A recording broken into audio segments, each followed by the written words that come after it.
OMICRON. I don't know. Maybe it's just me, but does Omicron sound like a pitiless AI robot bent on total world domination? Omicron will destroy you. Yeah, I first heard about this thing on Thanksgiving Day, before I left to join up with 25 friends to eat turkey and play music. Nobody was masked. Nobody seemed frightened. Lots of handshakes and hugs.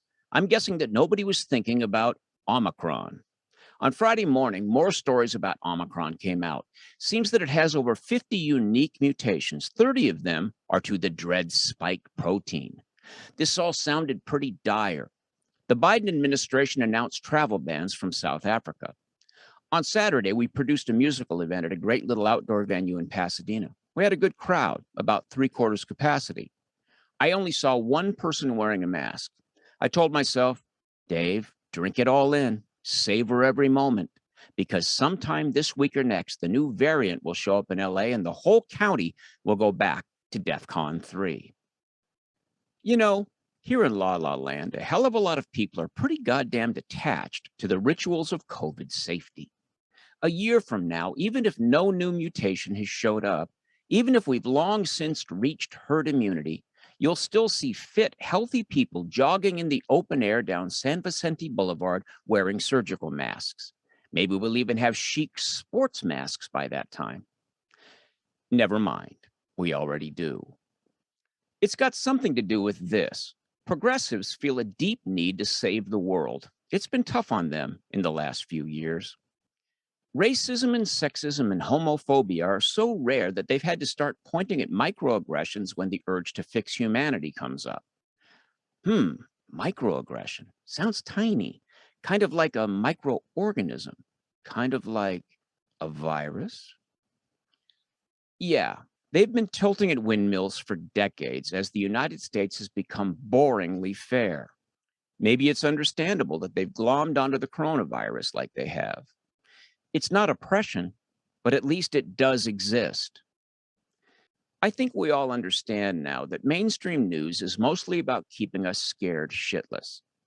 In March, David Leonhardt of the New York Times told us that in the US in 2020, 87% of news stories about COVID-19 were negative. Conservatives sometimes call COVID the Dem panic, and it's true that the most damaging restrictions came to us courtesy of Democratic politicians, and they were enforced at ground level by regular old Democratic voters. Before we'd ever heard of COVID-19, studies had shown that 90% of Donald Trump stories in mainstream media were negative. There was a Dem panic long before the pandemic.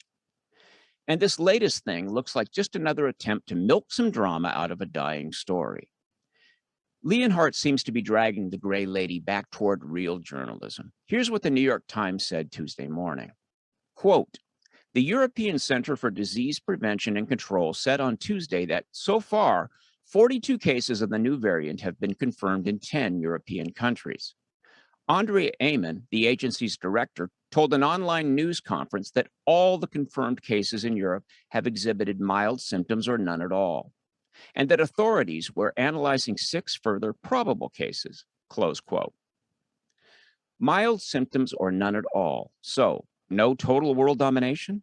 Well, that's just disappointing, isn't it? They wasted a perfectly good monster robot name on a variant with mild symptoms or none at all. But I am Omicron. Look, it's becoming very apparent that locking up the economy was incredibly foolish, if not criminally insane. Tens of thousands of businesses died. Innumerable projects were killed after years of planning and investment. Kids, especially poor kids, lost a year of learning. This is what gas costs in my neighborhood now. The essential workers who did the grunt work all through the pandemic and never got a penny of subsidies, this is what they need to fork over in order to keep doing the grunt work. And grocery prices aren't far behind. Christmas is on the way, and 70 freighters are at anchor off the coast waiting to be unloaded. The worst thing is that the ripple effects of kneecapping the supply chain are plunging some of the developing world right back into the abject poverty they so recently escaped. It's unconscionable. It always was. But I am willing to forgive and move on. What I am not willing to do is keep putting my life on hold every time some mutation pops up. Viruses are always changing. That's why flu shots are different every year. And mutations are as likely to make a virus less dangerous as they are to make it more dangerous. So enough of this bullshit. Now I'm going to shut down this camera and go for drinks at one of the many bars who do not care if I walk in without a mask. Come on, Omicron, let's bounce.